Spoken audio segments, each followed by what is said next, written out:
Olá, pessoal, sejam todos muito bem-vindos para mais uma edição do nosso programa Estúdio Aberto, que já está no ar. Quero falar para vocês que é direto aqui dos estúdios da Rádio Web 016, um programa incrível. Quero te perguntar se você já está seguindo a Adri Souza. Se não, a gente já começa a seguir. Convido você a conhecer a família Web Rádio 016. A gente fala que é isso, porque é um programa incrível que a gente faz com muito amor e carinho para você. Eu sempre falo que esse programa não é nosso, esse programa é de vocês. Por isso eu convido também vocês para já se inscreverem no nosso canal do YouTube e ficar por dentro de toda a nossa programação, pessoal. Hoje eu quero falar para vocês de um assunto muito importante. Existe assunto melhor do que saúde? Falar de saúde é o melhor que tem, porque sem saúde a gente não é nada. Por isso nós convidamos o Dr. Gil Campos, ele que é lá da USP, tem um extenso currículo, uma experiência grandiosa para falar para a gente sobre saúde. Professor Gil, seja muito bem-vindo. Na verdade, Dr. Gil Campos, é um prazer tê-lo aqui em nossos estúdios. Falar de saúde, de atividade física é muito importante, principalmente nos dias de hoje, que se busca tanta saúde e qualidade de vida. Olá a todos, é um grande prazer estar aqui, Adriana. Muito obrigado pelo convite. Eu fiz a parte aí do meu estudo, do doutorado, com idosos hipertensos, e a minha linha de estudo nesse doutorado foi a qualidade do sono, que tem uma influência muito importante em relação aos aspectos de saúde também. E eu tive a oportunidade de fazer mestrado também aqui na USP. No mestrado eu estudei o exercício físico como uma terapêutica não medicamentosa para ajudar a controlar a pressão arterial de idosas hipertensas. E o melhor disso é que foi numa sessão de exercício. Então foi um efeito de uma única sessão ali para controlar aí os níveis de pressão arterial de idosas hipertensas sob terapia medicamentosa. Então, assim, eu gosto bastante desse aspecto, da saúde e falar da importância do exercício físico frente a uma terapêutica, que é muito importante para prevenir e também tratar doenças aí crônicas não transmissíveis. Às vezes, a gente costuma olhar para a atividade física como a qualidade só do nosso corpo, mas vai além disso, né, doutor? Sim, na verdade, o exercício físico ele contribui para que você tenha melhoria do aspecto geral da sua saúde. Porque, de uma forma geral, aquela informação, olha, faça exercício porque é bom, é uma informação muito aberta, né? Quando a gente começa a estudar a influência do exercício físico no ser humano, aí a gente tem um outro âmbito e um outro argumento da importância. Por exemplo, Adriana, nós sabemos hoje que pessoas que têm um índice de força muscular maior, eles têm um índice de mortalidade menor. Ou seja, pessoas que são mais fortes têm uma tendência a ter menos doença crônica não transmissível e, assim, menos chance de morrer precocemente, inclusive, né? Tem um estudo que ele é muito importante, que ele foi feito, chama estudo de corte, né? Quando a gente pega um período maior para poder conhecer a importância ali do exercício físico frente a um grupo de pessoas. O que eles fizeram? Eles pegaram mais de 100 mil pessoas e acompanharam numa corte durante 25 anos. Então, eram jovens de 15 a 19 anos de idade, mais de 100 mil jovens. E eles acompanharam durante 25 anos a incidência de morte desses jovens, né? E o que foi observado nesse estudo? Infelizmente, a incidência de morte era muito alta por suicídio. Mais de 20% dos jovens se matavam, né, por suicídio. Esse estudo é norueguês. Mas uma coisa que eu trago importante aqui de informação nesse estudo é que eles mediram a força muscular por meio de uma ferramenta que chama hand grip. Né? Então, eles, de tempo em tempo, eles faziam essa aferição da força. E o que eles observaram? Os jovens que tinham mais força muscular, eles tinham de 20% a 30% menos chance de ter alguma doença cardiovascular. E jovens, também com maior força muscular, eles tinham de 15% a 20% menos chance de desenvolver câncer. Então, a mortalidade precoce antes dos 60 anos de idade nesse estudo foi observado com a força muscular. Jovens mais fortes têm menos incidência de morte precoce. Perfeito. Nós estávamos falando no início sobre a importância do exercício físico na hipertensão arterial. O estudo que você fez foi com idosos? Essas 12 pessoas que você fez o estudo foi com idosos ou foi aleatório? A minha linha de estudo são idosas hipertensas, né? Eu trabalho com um público feminino porque a aderência do estudo é melhor. E no meu estudo eu estudei 30 mulheres, né? Então o que nós fizemos? Nós pegamos essas 30 mulheres, nós fizemos um sorteio.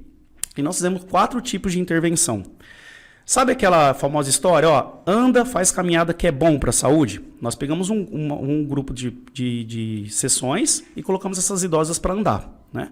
E aí existe um aparelho que é a monitorização ambulatorial da pressão arterial, é a MAPA. Inclusive, eu deixo aqui para os nossos ouvintes essa informação que é muito importante. Antes de iniciar um tratamento medicamentoso para pressão arterial, seria fundamental fazer esse exame, né? Porque é um mapeamento de 24 horas. Às vezes, por equívoco, as pessoas começam a tomar medicação de pressão sem a necessidade, né? Porque esse mapeamento das 24 horas vai dizer se você é hipertenso ou não. Porque às vezes você está um pouquinho mais ansioso, você passou um dia ali com mais estresse, não se alimentou direito, não tomou água, enfim, né? Isso pode mexer com a sua pressão arterial. Então, o ideal seria fazer esse mapeamento. Então, o que nós fizemos? Nós fizemos esse mapeamento 24 horas dessas idosas, colocamos essas idosas para andar. Ok. Depois fizemos novamente. Então, nós fizemos antes e depois. Aí nós pegamos o mesmo grupo de idosas em um outro momento e colocamos essas idosas para andar e para correr. Aquele famoso HIIT. Né? Nos anos 2000, 2010, explodiu isso aí. Todo mundo queria fazer HIIT. Né? Faz exercício forte e descansa. O descanso pode ser uma pausa ativa, né? Ou uma pausa passiva. Então, são duas intensidades distintas. Você faz o exercício muito forte e faz ele mais lento, ou você descansa, né? Chamado de HIIT. Então, o que nós fazíamos? Nós colocávamos essas idosas para andar em um ritmo, numa inclinação na rampa, que simulava ali 90% do esforço máximo delas, por 2 minutos, e depois elas voltavam a caminhar por 2 minutos. E nós fizemos isso por 30 minutos. E a caminhada também, que era só andar, era de 30 minutos. E aí nós comparamos esses dois. Ok, né? Então, quem anda e quem anda mais forte. E nós fizemos também uma sessão de musculação na academia. Então, foram 3 sessões distintas. Uma só caminhada, a outra caminhada com corrida, né? E a outra sessão de musculação lá na academia. O que nós observamos? Para nossa surpresa, né? As idosas que fizeram exercícios com mais intensidade, ou seja, essas que fizeram caminhada e corrida, a redução da pressão arterial, tanto a sistólica quanto a diastólica, foi melhor. Né? A pressão sistólica é quando o coração esvazia. A pressão diastólica é quando ele enche. Né? E por que isso é importante? Porque isso evita principalmente aqueles mal súbito noturno. Porque a pressão no período noturno é esperado o descenso noturno, que é a redução da pressão arterial. Durante o dia você está ativo, então você tem que ter uma pressão mais alta, o coração está trabalhando mais. À noite tem que ter esse descenso noturno. E essas idosas que fizeram exercícios com mais intensidade tiveram um descenso noturno melhor. Provando que o exercício físico feito de maneira moderada para baixa intensidade, ele contribui pouco. Né? Então, às vezes a gente tem essa falsa impressão, o idoso ele é fraquinho, né? Não vamos forçar ele não. Muito pelo contrário. Por isso que é importante você fazer testes físicos. Né? Por exemplo, lá no nosso estúdio, na Fit Center Gil Campos, esse ano, inclusive, a gente completa 10 anos de estúdio. Eu ia falar do estúdio. Esse ano a gente completa 10 anos de estúdio, né? 10 anos de estrada. Eu sou profissional de educação física há mais de 20 anos. E então, 10 anos de estrada. O nosso serviço ele é diferente de uma academia, porque lá a gente faz um atendimento individualizado, atendimento em dupla ou pequenos grupos, com até 4 alunos por atendente. Né? Diferente daquela academia que fica lotada. Né? Todo mundo junto, um instrutor para atender todos. E assim, pós-pandemia, eu tenho observado que isso tem sido muito importante. Né? As pessoas estão procurando locais com menos aglomeração e etc. E no nosso serviço a gente faz um estudo de todo aluno que chega lá para nós. Por que a gente faz um estudo? Existe uma variável, Adriana, que ela chama consumo máximo de oxigênio, né, que é o VO2 máximo. Essa variável, ela mostra qual que é a sua saúde cardiovascular, porque ela é capaz de nos mostrar a sua capacidade de respirar, transportar esse oxigênio e utilizar, e devolver em gás carbônico. Né? Então é uma variável muito importante. Ela é medida em METs. Então, por exemplo, eu estou aqui sentado falando com você. Eu estou utilizando em torno de 3 metros para ficar aqui sentado falando. Se eu levantar, eu começo a usar 4. Se eu começar a caminhar, eu uso 5. Se eu começar a correr devagarzinho, 8, 10 e assim por diante. Então, ela é crescente devido ao esforço físico. Né? E o que nós sabemos? Quanto maior esse consumo de oxigênio, mais potência cardiovascular a pessoa tem, melhor é a condição física dela e menor é a incidência dela de internação ou de morte precoce. Então, o consumo máximo de oxigênio é um preditor de saúde importante para a nossa saúde cardiovascular. Em outras palavras, assim, ele é independente. Eu posso envelhecer e ter um excelente consumo de oxigênio, né? Por exemplo, eu tenho um amigo que ele tem mais de 70 anos de idade e ele faz 10 quilômetros em 45, 46 minutos, eu faço 10 quilômetros em 1 hora. Então, mesmo ele sendo mais velho, ele tem um consumo de oxigênio melhor do que o meu. Eu tenho 40 anos. Né? Então, é uma variável independente da idade. Então, nós fazemos esse estudo lá. Além disso, a gente faz o estudo também do índice de força muscular. Porque, por exemplo, para a gente caminhar, eu preciso ter força muscular para dissipar o impacto do meu peso nas minhas articulações. Porque se eu não tenho força muscular para dissipar esse impacto, a minha articulação vai sofrer. Aí começa aquela dor no joelho, dor no quadril, dor na coluna, né? Então, assim, esse estudo, por que esse estudo é importante? Porque já chegou aluno para nós lá dizendo que gostaria de correr na rua.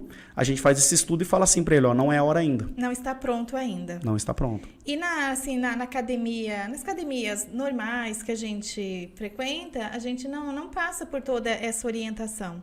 Então, é importante. Eu costumo dizer, Adriana, que são serviços distintos. Diferentes. Porque, por exemplo, a academia, hoje nós temos vários âmbitos, né? Nós temos, por exemplo, as academias que são low cost. Então, não tem como você fornecer um serviço, vamos falar assim, classe A, porque é um serviço de demanda mais alta, né? Então, assim, a gente tem vamos falar assim, meu serviço é um high ticket, né? Comparado a uma low cost. Porque, por exemplo, nós temos academias aí que giram em torno de R$100 a mensalidade. Lá no nosso estúdio gira em torno de R$250, R$280, dependendo do serviço. Né? Então, assim, você vai para um estúdio, você vai pagar um pouco mais, às vezes, que o dobro. Né? Às vezes até 3 vezes mais, dependendo do tipo de serviço. Né? Mas, obviamente, são nichos diferentes e também demandas diferentes. Necessidades diferentes. Exatamente. Vou falar um caso meu, é particular. Eu sou hipertensa desde os 18 anos porque eu sofri eclampes. Só que, depois que eu comecei a frequentar a academia, tem controlado a minha pressão arterial. Ela não tem assim, porque ela tem muitos picos. Eu vivia com muitos picos de pressão. Se eu ficava estressada, ela já subia de uma vez e aí era difícil. E aquele mal-estar era horrível. Hoje eu já consigo controlar ela, mas assim, indo na academia com frequência. Só que eu passei todas as informações sobre a minha pressão. E também eu gosto de fazer uma caminhada. Sempre, não vou para academia de carro, eu faço bem uma caminhada até chegar lá. Eu tenho sentido essa melhora, esse controle da minha pressão. Porque eu faço esteira, faço bem reguladinho mesmo os meus exercícios. Sim, é importante falar sobre isso, a intensidade, né? Porque assim, o exercício físico ele é uma terapêutica não medicamentosa, eu costumo brincar que é igual remédio. Ele precisa ser na medida certa. Porque em excesso ele pode fazer mal, e se ele for de uma dosagem muito pequena, ele não te traz tantos benefícios, né? Mas é importante a gente seguir algumas orientações, assim, que é de uma forma geral. A orientação é que você faça pelo menos 150 minutos de exercício por semana. Esses 150 minutos eles podem ser fracionados. Você pode fazer, por exemplo, 5 dias, 30 minutos. Né? Você pode fazer 7 dias, 20 minutos. Porque o importante é que você se movimente. Né? Nós temos hoje aí uma vertente da saúde que é exatamente isso. Menos movimento, maior incidência de doença crônica não transmissível. Né? Então, a gente tem, assim, por exemplo, no Brasil, nós temos um dado que são 400 mil óbitos por ano de doença cardiovascular. Eu acho que todo mundo conhece alguém que já infartou. Sim. Ou conhece alguém que já tem pressão arterial alterada, que precisa tomar medicação. Cerca de 2/3 da população acima de 60 anos de idade toma remédio para pressão arterial. Né? E o engraçado é que para a mulher a curva é o inverso. Homens têm uma tendência a tornar-se hipertensos mais cedo, né? Você foi o acaso. Foi. E mulheres têm uma tendência a tornar-se hipertensas mais tarde. Né? E aí existem algumas hipóteses. Talvez porque a mulher chega à menopausa, né? Então tem menos produção, tem a cessação dos hormônios, né? Progesterona e estrógeno, e aí poderia ser uma importante contribuição para a pressão, e aí acaba tornando-se hipertensa. Mas a gente sabe disso, é um dado preocupante, porque isso aumenta o índice de hospitalização, readmissão em hospital, reduz a qualidade de vida da pessoa, né? E é um ciclo vicioso, porque aí a pessoa faz menos exercício físico, ela tem uma tendência a ganhar mais peso corporal, né? Aí, hoje nós temos também uma epidemia global de obesidade, né? Diabetes também. Diabetes são doenças crônicas não transmissíveis. Por exemplo, um dado que é muito importante, 1 em cada 5 crianças até 10 anos de idade já tem algum grau de sobrepeso. Então isso é preocupante. Eu tenho 2 filhas, né? E mais um bebê que está para chegar. Então assim, e as crianças elas se espelham nos pais, né? Outro dado importante para você que é nosso ouvinte, é importante que você faça consumo de ovos. Né? Tem um estudo que ele mostra o seguinte, o de jejum de manhã, quando você acorda, se você comer ovos, você tem menos pico de insulina ao longo do dia. Então você vai ter uma glicemia mais controlada. Pessoas que são diabéticas ou pré-diabéticas deveriam consumir mais ovos. Obviamente de forma mais saudável, né? Aquele famoso ovo cozido, ou de repente um ovo mexido ali com um preparo mais saudável, evitar né? o óleo, evitar a fritura em óleo, exatamente, né? Só pra, você falou do sal, eu lembrei de uma coisa que é interessante, Adriana. As pessoas que não gostam de sal, isso é um dado já publicado. As pessoas que não gostam de sal, aquelas assim, eu, por exemplo, não gosto. Elas comem 4 vezes mais do que precisa. Agora, imagina aquele seu amigo ou amiga que fala assim, nossa, eu adoro uma comidinha mais salgada. Né? Porque tudo que a gente come já tem sal, sódio.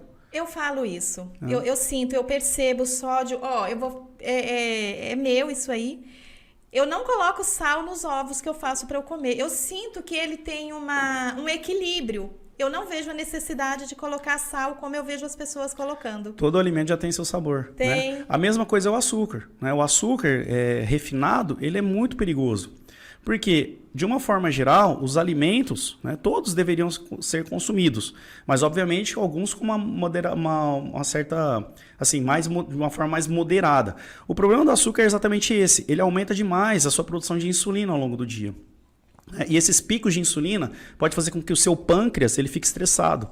E aí você tem uma redução da produção de insulina. E aí você pode tornar-se diabético. Né? Um outro dado importante é que, às vezes, a pessoa ela torna-se diabética, que a gente chama de síndrome metabólica, por conta da inflamação. Às vezes, os meus amigos dizem assim para mim, Gil, fui no cardiologista, tá tudo ok. Ah, é? Tá, dosou colesterol, glicemia, ácido úrico, triglicéridos, ok. Aí eu faço uma pergunta assim, ó, ele pediu para você o fator de necrose tumoral, que é o TN-alfa? Ele disse, o que é isso? É um exame. Ele pediu a interleucina 6? É outro exame. Esses 2 exames, eles são marcadores de inflamação no nosso corpo. Em outras palavras, é assim, você tem todos os exames controlados. Se isso aí estiver alterado, você está com o seu corpo inflamado. Então você pode desenvolver diabetes, hipertensão arterial, doença cardiovascular. Então esses 2 exames, eles deveriam ser feitos com uma certa periodicidade também. Mas poucas pessoas sabem disso. Eu te confesso que eu não sabia. Sim. Não conhecia, nunca ouvi falar. E agora é importante, olha como é bom trazer um profissional de saúde no nosso programa, porque aí são várias dicas e muito importante para a nossa vida, para a nossa saúde. Eu falo que eu estou tirando o açúcar, estou tentando tirar o açúcar, mas assim, a minha família, minha mãe, meu pai, eles são muito dependentes do açúcar. E a minha mãe, ela já teve um índice aí de glicemia. Outro dado importante também em relação à glicemia. Tem um outro exame que ele chama hemoglobina glicada. Eu vou ter que chamar no particular depois para me passar todos esses exames que a gente já está nos 40. Então, precisamos fazer, né, doutor? Ó, esse exame de hemoglobina glicada, ele é interessante porque ele faz um registro alimentar. Sabe aquela pessoa que fala assim, ó, semana que vem eu tenho um exame no médico, então vou parar com o açúcar e com a gordura, né? Aí chega lá a glicemia, sabia, tá abaixo de 100.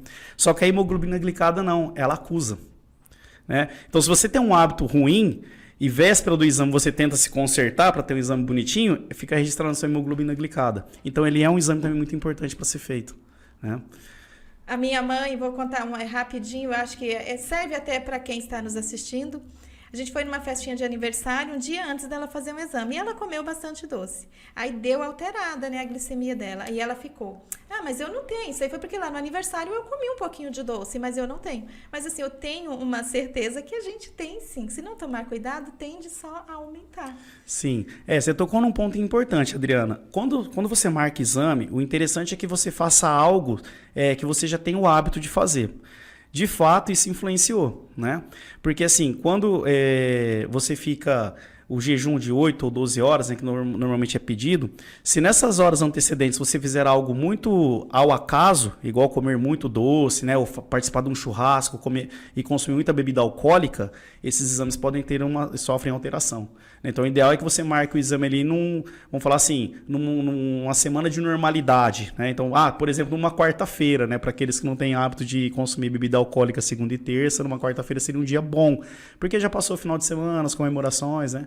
Então, fica mais, vamos falar assim, fica um exame mais próximo do ideal, né?